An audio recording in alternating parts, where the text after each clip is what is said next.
Te olete tulnud, et te olete usust tulnud, ma usun.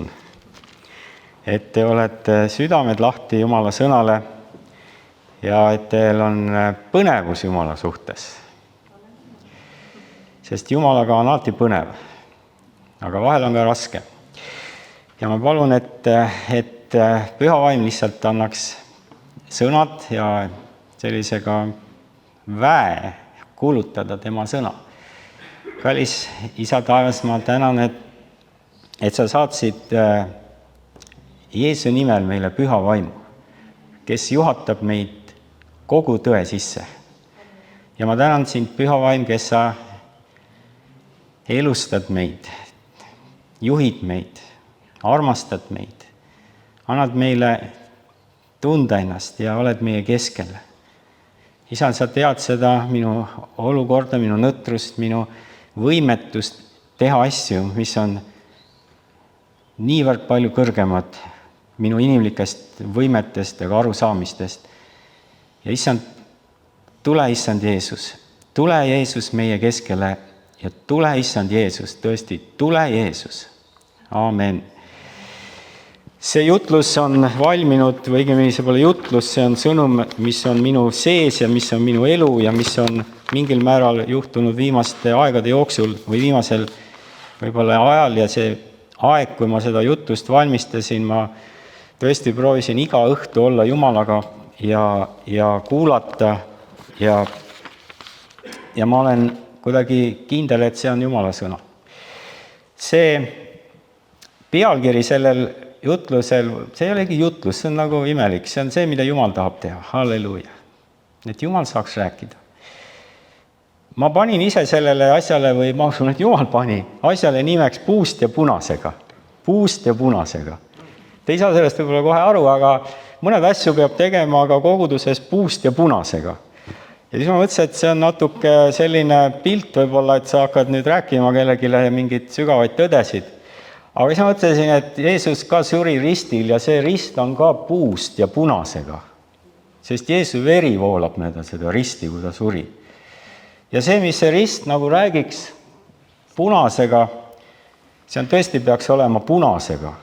Sest et see rist räägib väga tugevalt millestki. Millekski, miks Jeesus suri siin. See rist ei ole lihtsalt rist, see rist on rist, kus Jeesus suri. Ja seal risti peal oli Jeesuse veri, et see veel rohkem oleks silma paistva. See sõnum või see, mis ma räägin, on mõningaid näiteid ja ma ütlen kõigepealt alustan kirjast roomlastele kiri 7. Ja see on Paulus, see on meie usu üks eesminejaid, kes kirjutas Uue Testamendi. Ja ma mõtleks, kui mina tuleks sellise jutuga täna teie juurde, siis te võib-olla mõtleks, et ma olen natukene Jumalast vähekene ära. Ma ei ole päris Jumalas vist. Aga Paulus kirjutab 7.18, Rooma 17 nii. Ma tean ju, et minus, see tähendab minu loomuses, ei ole head. Tahet mul on, aga head teha ma ei suuda. Sest head, mida ma tahan, ma ei tee, vaid paha, mida ma ei taha, ma teen. Kui ma ka teen seda, mida ma ei taha, siis ei tee seda enam mina, vaid patt, mis elab minus. Niisiis tahtes teha head, leian seaduse, et mul on kalduvus teha kurja. Sisemise inimese poolest ma rõõmustan Jumala seaduse üle. Oma liikmetes näen aga teist seadust, mis sõdib vastu minu mõistuse seadusele ja aheldab mind mu patu seadusega, mis on mu liikmetes. Oh, mind õnnetut inimest, kes ostab mu lahti sellest surmaihust. Aga tänu olgu Jumalale meie issanda Jeesuse Kristuse läbi. Niisiis ma teenin mõistusega küll Jumala seadust, kuid oma loomusega patu seadust. See on isest väga huvitav sõna, sest et kui mõelda sellise usumehe peale nagu Paulus ja rääkida,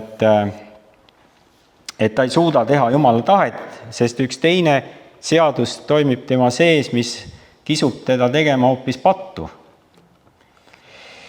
See räägib ühest olukorrast meie kõigi elus. See räägib sellest, et miski meie sees omab niisugust jõudu, et me ei suuda teha neid asju, mis Jumal on andnud. Ka mitmed Jumala mehed on jõudnud sellesse punkti, kus nad on tundnud, et nad on täiesti võimetud teenima Jumalat, sest miski nende sees, õigemini miski jõud on kogu aeg surub meid välja sellest Jumala tahtest, tegema asju, mis meile ei meeldi. Ja tegelikult, ja ma loen, õigemini, ma toon nagu mingis mõttes nagu proovin mingit kava nagu järgida. Me läksime Leelaga Lehtsesse, see oli aasta 2010, meid kutsuti sinna teenima ja me olime kuskil 10 aastat olime seal koguduse pastorid ja me olime sellel ajal Tallinnas Oleviste koguduses. Meil oli iseenesest ju kõik oli olemas, meil oli töö olemas, meil oli kodu olemas, meil oli kogudus olemas, meil oli kõik olemas ja hetkel meile helistati ja küsiti, kas te olete nõus. Õigemini Jumal on rääkinud, et te tuleksite. See oli pastor Illar Krautmann, kes meid kutsus. Me ei teadnud sellest kogudusest eriti midagi, me olime juhuslikult vist sinna sattunud ükskord, kui me olime möödasõidul. Ja me teadsime, et Jumal räägib. Me olime teid ennem juba öelnud Jumalale, et mida iganes sa tahad, seda me teeme. Ja kui see kutse tuli, siis hiljem öeldi, et kas te siis palvetasite nii palju või tegite siis kõike ja otsisite Jumalat ja et ikka õige asi on. Ja me ausalt ei otsinud palju, aga me ütlesime Jumalale, et kui see on sinust, siis me läheme. Me läheme sinna. Me olime valmis kõigeks. Jah, me olime nagu alistunud ja väliselt jube toredad olime nagu ustavad. Aasta otsa me käisime veel Tallinnast ja siis me käisime seda Lehtse vahet seal pühapäeviti ja siis veel, aga aasta pärast tundsime, et me peame ära tulema Tallinnast. Ja me otsustasime, et me paneme oma töökoha maha, mis mul oli. Ma lõpetasin oma töökoha ära.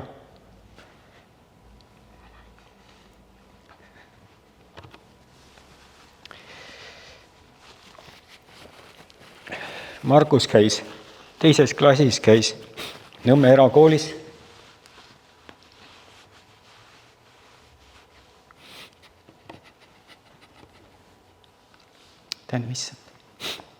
Ta tuli ära sealt, võtsime ta ära sealt, läksime. Meil ei olnud enam töökohta, ei ootanud meid ees. Me jätsime oma kodumaa, meil ei olnud isegi elamist ei olnud seal. Markus sai Tapa kooli täitsa võõraste laste hulka. Kui ennem oli kristlikud lapsed seal erakoolis, siis olid need talle võõrad seal.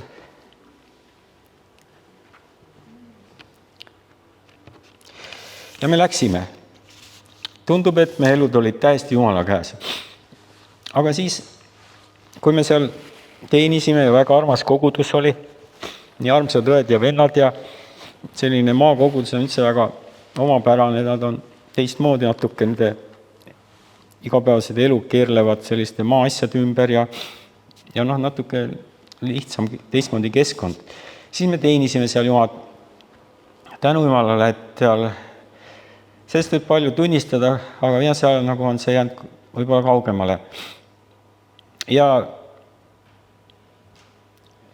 Jumal tegi seal tõesti imelisi asju.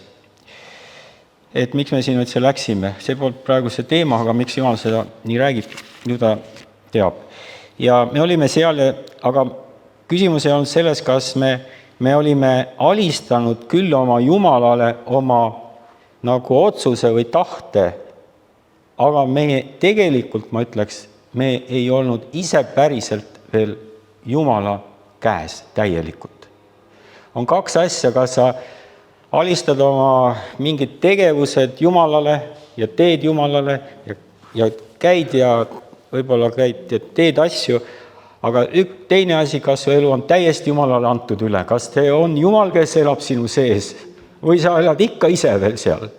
Ja tegelikult ma võiks ütelda, meie elu ei olnud 100% Jumala käes. Kuigi me tegime väliselt Jumala asju. Me ei olnud 100% veel Jumala käes. Ja ma ütleks, et kuni siiamaani võiks öelda, et me elu ei ole olnud veel 100% Jumala käes. Aga me igatseme seda. On suur vahe, kas su elu on 100% Jumala käes või on mingi osa sellest Jumala käes. Pane järgmine kirjakoht. Taavi. See loomus, mis meie piibel räägib ühest lihalikust loomusest. Galaatia 5:17, sest lihalik loomus imustab vaimu vastu ja vaim lihaliku vastu. Need on teineteise vastased, nii et ei saa teha seda, mida tahaksite, kui aga vaim juhib teid, siis te ei ole seaduse all. Siis te ei ole seaduse all. Võib-olla tuleb see nagu üllatusena, aga meie sees on tegelikult meie loomus, vana loomus. Ja Jeesus tahab midagi selle kohta täna öelda, ma arvan. Jeesus suri ristil, mitte selleks, et anda lihtsalt andeks meie halvad teod. Jeesus ei surnud ainult selleks, et meil oleks parem elu. Jeesus ei surnud ainult selleks, et me võiksime kuidagi minna edasi, et meil nüüd on puhas süda ja nüüd on kõik möödas ja nüüd on uus süda. Jeesus suri selleks, et meid enam ei eksisteeriks, et me oleks seal ristil koos temaga ja võiksime nautida mitte head elu, vaid tema ülestõusmise väge oma elus. Kui meie elu ei ole 100% Jeesusele antud üle, siis see ei ole veel üle antud elu. See ei ole veel täielik elu. Kui me ei saanud midagi veel, mis ei ole antud üle Jumalale, siis ei saa ka Jumala vägi toimida meie elus.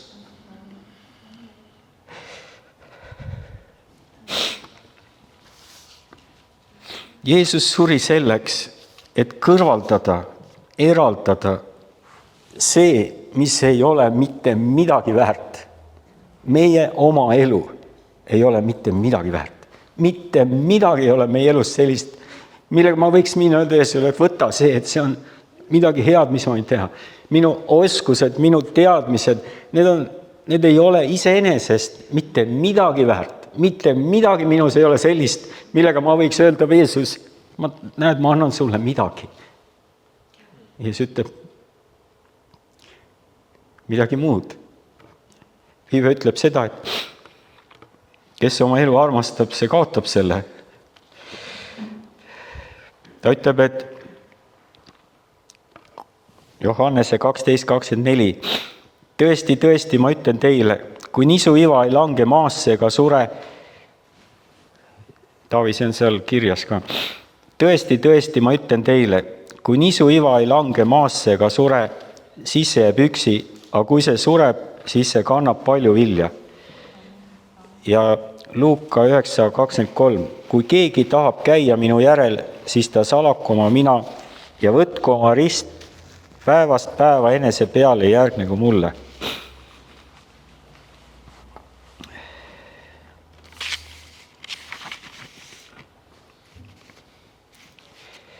Tänu issand. Mariana rääkis ühel pühapäeval nendest võitlemisest, võidelge.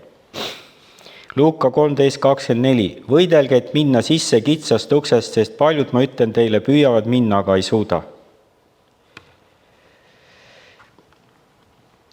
See, mis takistab, ma tookord mõtlesin, et mul tuli ainult üks mõte, kui sa rääkisid, Mariana, seda, siis kui sa ütlesid, et meil tuleb nagu võidelda, et meie elu ei ole nagu lihtsalt elamiseks siin nii lihtsalt lasta seal voolata, meil tuleb selle nimel nagu pingutada, et me saaksime kätte selle trooni, on ju. Ja siis ma mõtlesin, et aga mis takistab meid siis võitlemast? Ja siis mul tuli see sõna patt. Ja tegelikult ei ole see mitte küsimus nagu meie elus, et seal oleks nüüd patu sees, vaid patuvägi toimetab meie lihalikus loomuses. Piibel õpetab, ma ütleks, et kui me tuleme Jeesuse juurde ja me oleme oma patud tunnistanud ja ütleme, Jeesus, tule minu südamesse, ma annan andeks kõigile inimestele, ütleme, kui ma tulen su juurde, ma palun, Jeesus, võta mind enda lapseks, siis sinu vaim sünnib ülevalt, taevab, sa saad Jumala lapseks. See nähtamatu osa, mis juhtub sinu sees, on see, et püha vaim tuleb sinu vaimu sisse.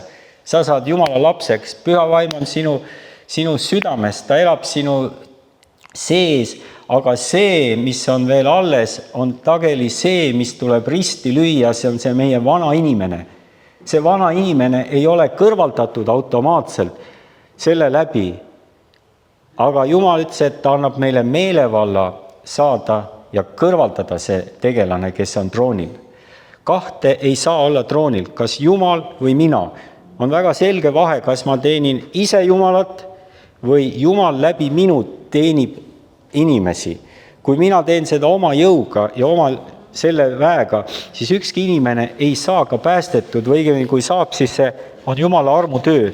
Kui mina lasen Jumalal tõusta minu trooni peale, siis hakkab Jumal läbi minu tooma inimesid hakkab tooma läbi minu, sest mina enam ei ela, vaid Kristus elab minu sees.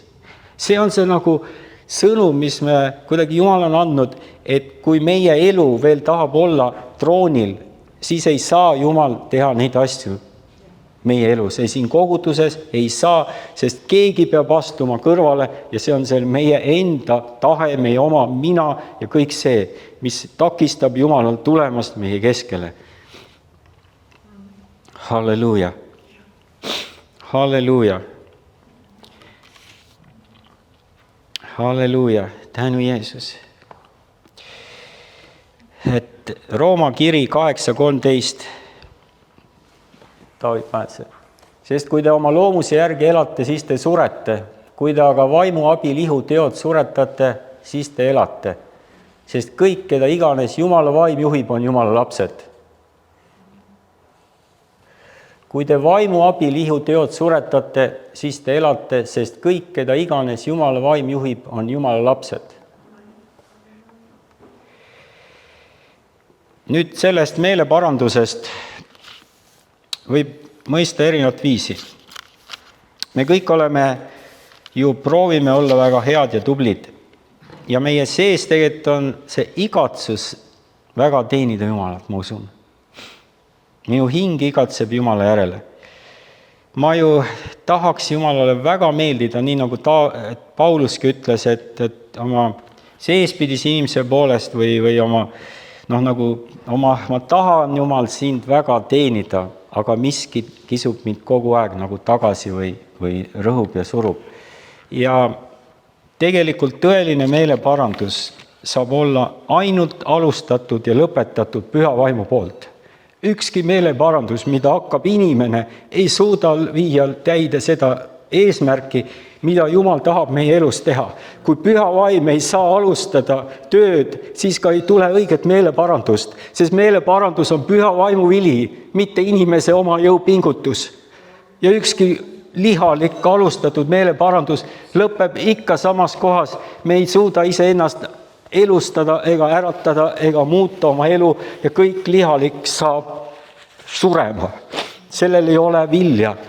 Ka meeleparandus, mis meie elust on toimunud liha jõul, ei too õnnistust, vaid see viib samasugustesse kiusatustesse ja vahel isegi veel hullematesse laera langemistesse kristlaste seas, kes proovivad elada lihas oma elu Jumalale. See ei õnnestu. Jumal kutsub täna täielikku surma oma elule, lõpetama igasugusega kristliku ponnistuse elada nii, et me võiksime kuidagi meeldida Jumalale. Me ei suuda ise meeldida Jumalale. See on püha vaimu töö meie kaudu. Kui püha vaim ei saa vabadust, siis ei toimugi mitte midagi. Meie elus peab saama täielik vabadus püha vaimule. Tema suri selleks, et meie oleksime surnud ja tema võiks elada läbi meie. Kui meis on elu, siis me ei ole veel läinud päriselt ristile. Mõningaid tänu Jeesus sulle ees selle eest.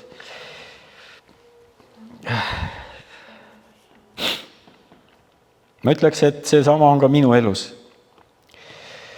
See on võitlus. See on tegelikult võitlus meie sees. Alistumine on tegelikult mõnes mõttes võitlus.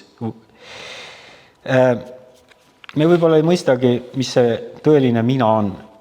Mina on tegelikult miski meist, mis tahab valitseda.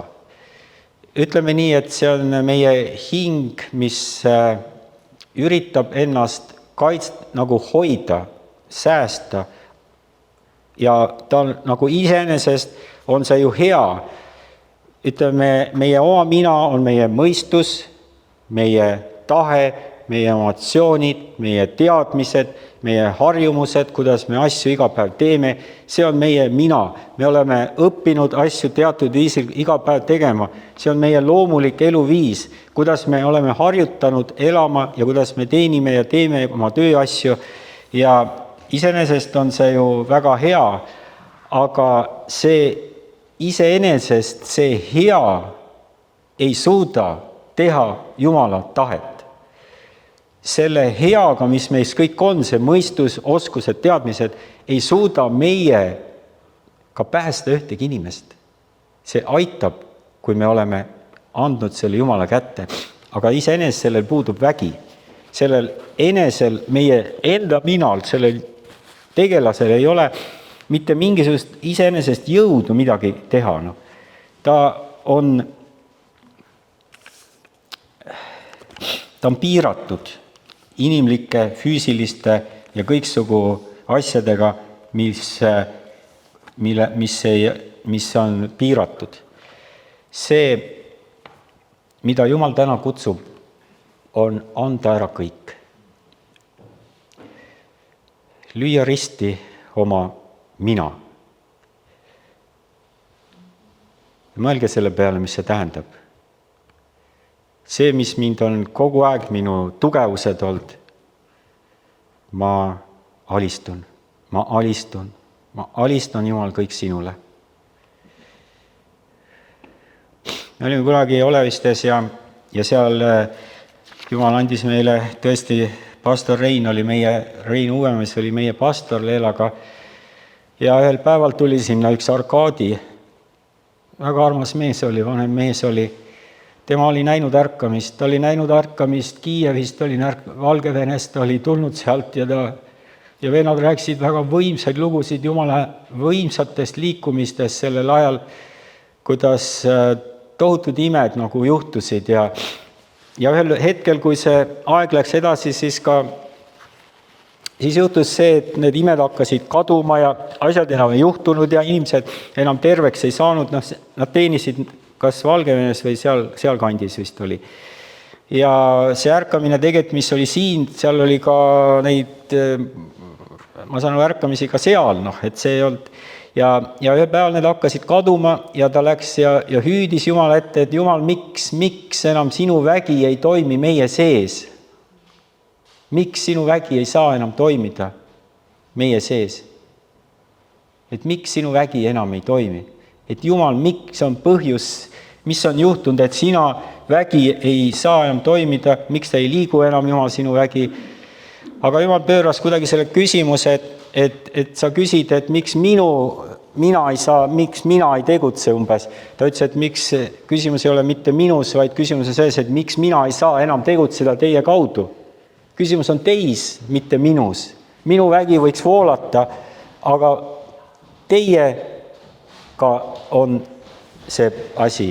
Ja siis ta küsis Jeesus temalt sellise küsimuse, et kuidas sa mõistad seda kirja kohta, et kui keegi tahab käia minu järel, siis ta salaku oma vina, võtke oma rist ja järgnegu mulle. Ja Arkadi ütles siis, et see tähendab seda, et ma oma kannatustes ja kõigis ja kõiges, mis ma teen, et ma võtan selle nagu enda peale, et ma kannan seda risti, et ma neid koormaid, mis mu elus nagu on ju. Ja et see kõik, mis ma nagu kuidagi nagu, et see on, et ma ju teenin sind ja ma kõik see, mis on nagu see vaev ja kõik, et see on nagu see, et ma. Ja Jeesus ütles, et ei, sa oled valesti aru saanud. See ei ole mitte see kannatus või see koorem, mida sa kannad siin teenimise aeg. Ma võin eksida praegu täpselt sõna-sõnalt, sest ma ammu lugesin. Aga see tähendab seda, et sa tunnistad ennast täielikult surma oma mõistuse, oma oskused, oma võimed ja alistud saada mulle. Toon mõningaid näiteid veel,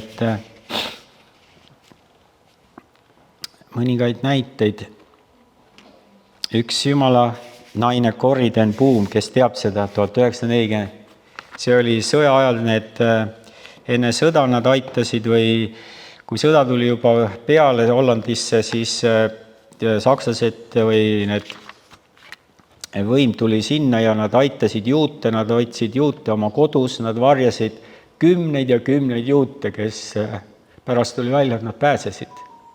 Nad peitsid neid pööningule ja ime läbi paljud pääsesid, kes olid nende kaudu aidatud. Aga ühel hetkel nad saadi kätte, õigemini nende perekond, kes aitas, nad avastati, nad reedeti neid, ühesõnaga tõmmati vahele nad. Ja ta pidi minema koonduslaagrisse, ta oli oma õega seal koonduslaagris samades tingimustes, mis need juudid ja ta oli tohutu tagakiusu all, nad kandsid seal tohutuid töölaager ja piinati neid ja tema õde pidi surema seal, või tähendab suri seal, ta ei pidanud vastu lõpuni. Ja ime läbi kuskil peale sõda, kas see oli 1945 või mingil aastal, sellel aastal, kui sõda lõppes, ta vabastati, ta sai lahti sealt. See naine kuulutas Jumala sõna üle maakera. Ja 1947. aastal ta läks Saksamaale, et kuulutada Jumala sõna. Ja tema juurde tuli üks mees. Ja see mees ütles, et ta tahab andeks paluda. See mees oli üks nendest nendest vangivalvuritest, nendest tõesti mõrvalikest piinajatest, nendest vangivalvuritest. Ja see mees vist oli tulnud usule ja ta tuli andeks paluma, et ta on selliseid asju talle teinud. Selle naise käsi, ta ütles, et mu käsi, ta tõesti mulle käe, ma ütles, et ta peast käis läbi kõik need olukorrad, mis seal vangilaagris oli olnud. Ja ta sees oli mingi täielik, ta tundis niisugust vastumeelsust, külmust, ta ei suutnud seda. Ja ta palus vaikselt, Jumal, anna mulle jõudu seda teha. Ja järsku sel hetkel, kui ta seda palus, tuli niisugune soojus tema kätte. See käsi läks tal soojaks ja kui ta selle mehele käe andis, tundis ta sellist armastust inimese vastu, kes teda piinas. See on see, mida Jeesus teeb. See on see, mida Jeesus teeb. Ja tema Corrie ten Boomi üks jutlustest on üks näide, mida ta väga kasutas ja ma kasutan ka seda näidet. See näide on ühe kinnastest. Käisin täna ostmas endale kindaid, aga ühe eesmärgiga. Ja see naine rääkis sellist nagu lugu. Mõista, et ta oli väga palju kannatanud. Ta oli läinud läbi tõesti kohutavatest asjadest. Ja ta ütles nii, et meie oleme nagu kindad. oleme nagu kindlad. Kui sa kujutad, siis kujuta, et sa oled nagu, siis ta ütles, et kui need kindad panna klaveri peale, siis nad ei suuda midagi teha. Nad ei mängi ise, nad ei saa hakkama, nad on võimetud midagi tegema. Kui see kinnas oleks täidetud, ütleme nii, et osaliselt on mu käsi juba siin kindas, siis ma ei suuda ikka seda klaverit mängida. Kui mul oleks ka üks näpp siin juba kindas, siis ma ei suudaks sellega mängida klaverit. Kui mul oleks ka võib-olla 4 näppu siin kindas, siis ma ikkagi ei suudaks mängida klaverit, kui ma ka oskaks mängida. Kui mu käsi on tervenisti kindas ja mu teine käsi on ka tervenisti kindas, siis ma suudan mängida klaverit. Aga seda klaverit ei mängi need kindad, vaid see, kes on siin kinnastes. Ehk kogu au ei tule mitte kinnastele, vaid pühale vaimule, kes paneb oma käed meie sisse ja mängib klaverit. Ja ainult see on teos, mida. Toon veel näite ühest mehest, Billy Grahamist. Varasest tema teenimise alguses, kui tema tiim hakkas alles teenima ja see teenistus hakkas kasvama ja palju inimesi hakkas tulema, olid nad oma tiimiga tegelikult koos ja nad olid tegelikult väga nagu ettevaatlikud ühes asjas.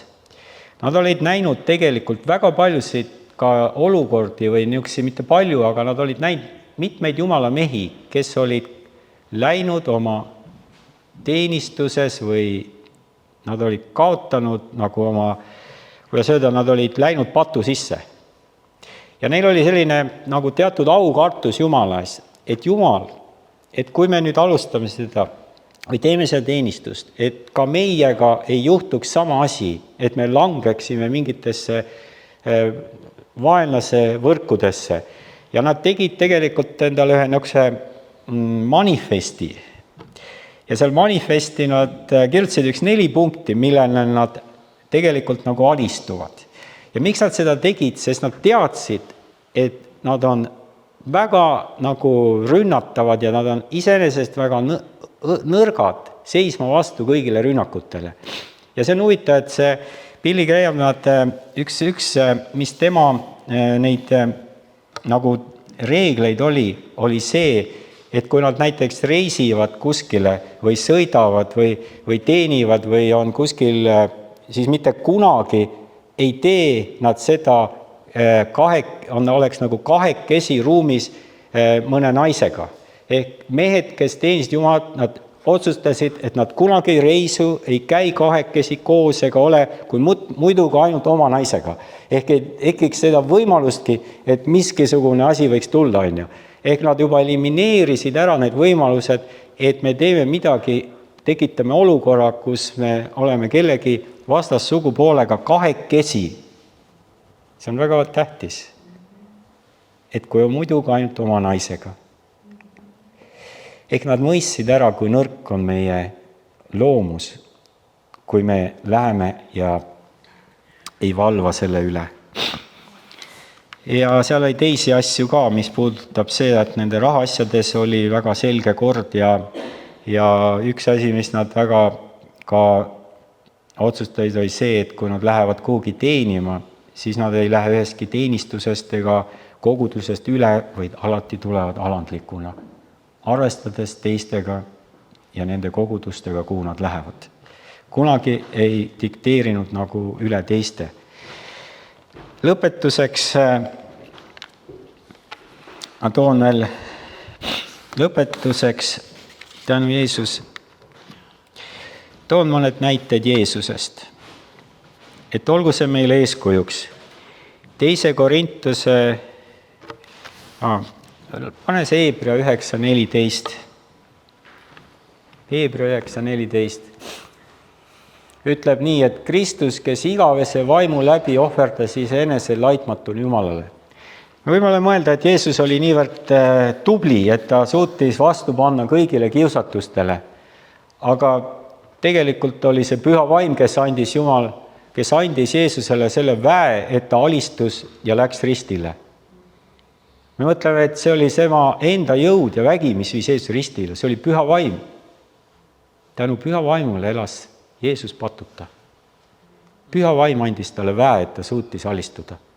Püha vaim oli tema juures kogu aeg. Kuni viimase hetkeni, kui ta ristil lõpuks pidi ütlema, isa, miks sa oled mind maha jätnud. Kui püha vaim ei oleks olnud, siis ei oleks Jeesus suutnud seda hinda maksta. Ja nii ka meie, kui meil ei ole püha vaimu, siis me ei suuda hinda maksta. Me ei suuda alistuda Jumalale. Teine Korintuse 13:4. Ta löödi, sest kuigi ta löödi risti nõtruses, ometi elab ta Jumala väest. Nii oleme meiegi nõdrad temas, kuid elame koos temaga Jumala väest teie jaoks. Paulus ütles, et nõtruses saab vägi suureks. Mitte tugevuses, mitte oma ponnistustes, vaid nõtruses saab vägi suureks. See on vägi. See on meie osa. Halleluuja. Ja täname Jumalat, kes on tõesti neid asju meile annab kogeda. Tõstku Jumal meie üle selline, tõesti tema imeline armastus voolab meie südamesse, kui me tõesti teeme tema tahet. Halleluuja. Üks mõni veel lugu veel ja siis ma lõpetan.